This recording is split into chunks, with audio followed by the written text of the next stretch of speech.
Presley.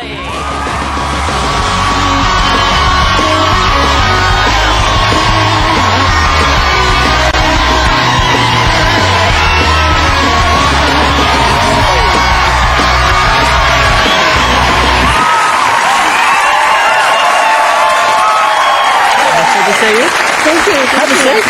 Make yourself comfortable. Thank you.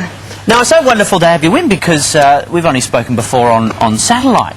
Right. Which Yes. I don't particularly like. How was it for you from your end? It was great for me. I couldn't see you.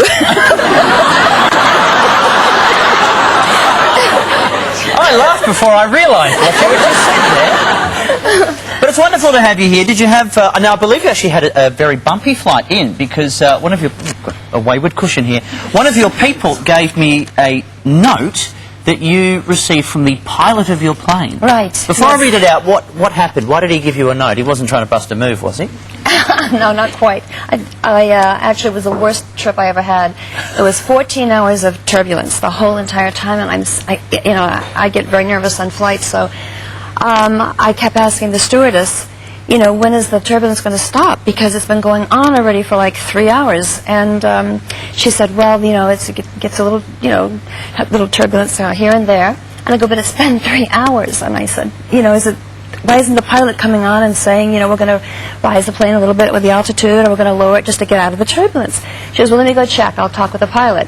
So she comes back, and the pilot says, well, not to worry, that it's only going to go on for a few more minutes, and it should stop. An hour and a half later, I go, oh my God, it's still going.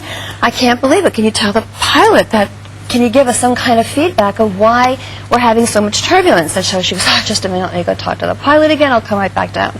So she came back, and the pilot says, not to worry, it should be over in about 20 minutes. An hour and a half later goes, I call her back again. Now, mind you, everybody else is sleeping, and I'm complaining.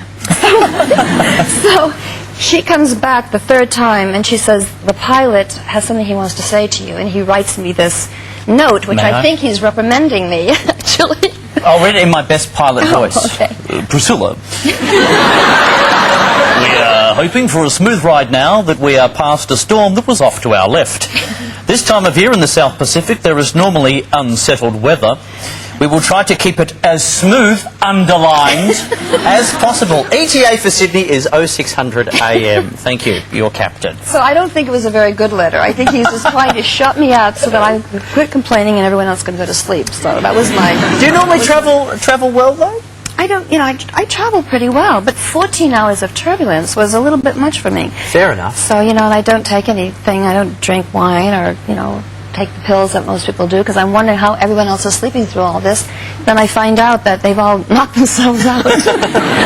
So now I know what to do. Now, you today in Sydney launched your new Priscilla Presley collection. Right. So tell everybody about this. Well, I've had a passion for years on linens, beddings, actually.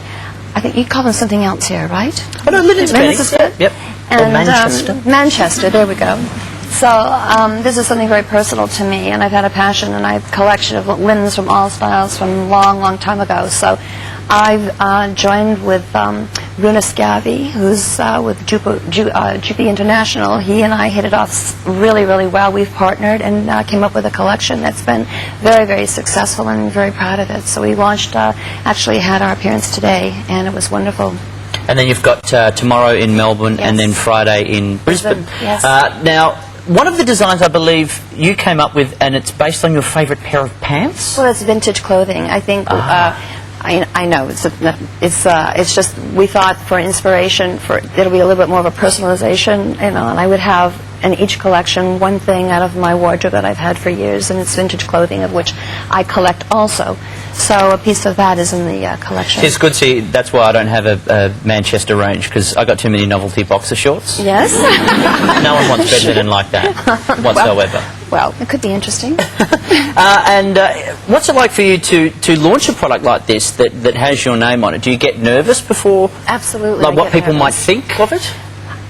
Yeah, I think that's a natural process. I think you're always, especially when you're behind something and you're designing, you always have that fear. It's a natural process that happens. You wonder, oh, God, is anyone going to show up, or is anyone going to like it as much as you do? And I think, you know, one of the things I loved is their luxury linens and the fact that they're affordable, the fact that they're beautiful. I have organic designs, which I want to introduce, because they're just, people think of organic as being very earthy, and these are very luxurious, and you know, they're very great if you have allergies. I know it's been known that they're very good to sleep on because of that, if you have asthma or any kind of allergy, sinuses. Now tell me, I need to pass on congratulations to you and your lovely daughter Lisa Marie.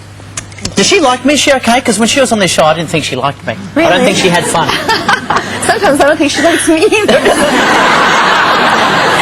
I'm in the same boat, no. But you got to walk her down the aisle. She got married in January to the lovely Michael Lockwood. Yes, he did. Was that a lovely day? A very proud moment for you as a mother? It was great. I mean, she has been thinking about this for a while, and she wanted to do it very privately.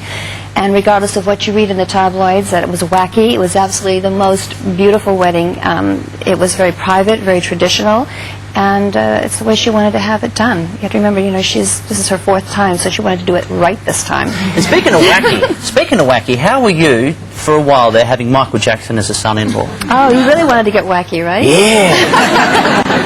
How was that? Did he get an invite? Because I know Danny Keogh, her other ex-husband, right, was best man, which I thought was nice. Yes. Was Jacko a bridesmaid or something? There was someone that was very suspicious hanging around Alan with a mask on, right? What did you ask me? As a son-in-law, was he an interesting son-in-law? Very interesting. Very interesting. You know, I didn't know Michael really that well. He was very much off to the side a lot, and I don't think he thought that I liked him. So he kind of, you know, had his way of kind of, you know, being distant. And now Lisa Marie's she's got a new album out as well that she's launched. How do you think her dad, how do you think Elvis would feel about her and her music career? Do you think he'd be proud of what she's achieved? Oh, absolutely. I think one of the things he'd be most proud about is the fact that she writes all of her own music. I mean, she's really an incredible writer. She pours her heart and soul into what she does. And when you look at her writings and you see where she comes from, it's all very personal. And I sometimes wonder, my gosh, you know, there's this great story when she was a little girl. She loved to write, and she had a poem that she had to turn into, I think she was in the 3rd grade, the teacher, and she showed the poem to me, and I looked at her and I went, oh my God, who did you copy this from? You know, whose is this? And she goes, no, I did it myself. And I went, you couldn't have done that. This is too good. Poor thing, she's only like in the 3rd or 4th grade, but she had the ability to do that when she was very, very young. She has many notes that she's written, letters that she's written, and poems. So I think she's great in that aspect, and her dad would be very proud of her. Well, I give her all my best. You know, all fine now, all fine. And all the best to you for the Priscilla Presley collection, exclusively at Myer in Australia, and then out in New Zealand later this year, and of course tomorrow Myer in Melbourne at 1 p.m. and then Brisbane on Friday. Please thank Priscilla Presley, everybody.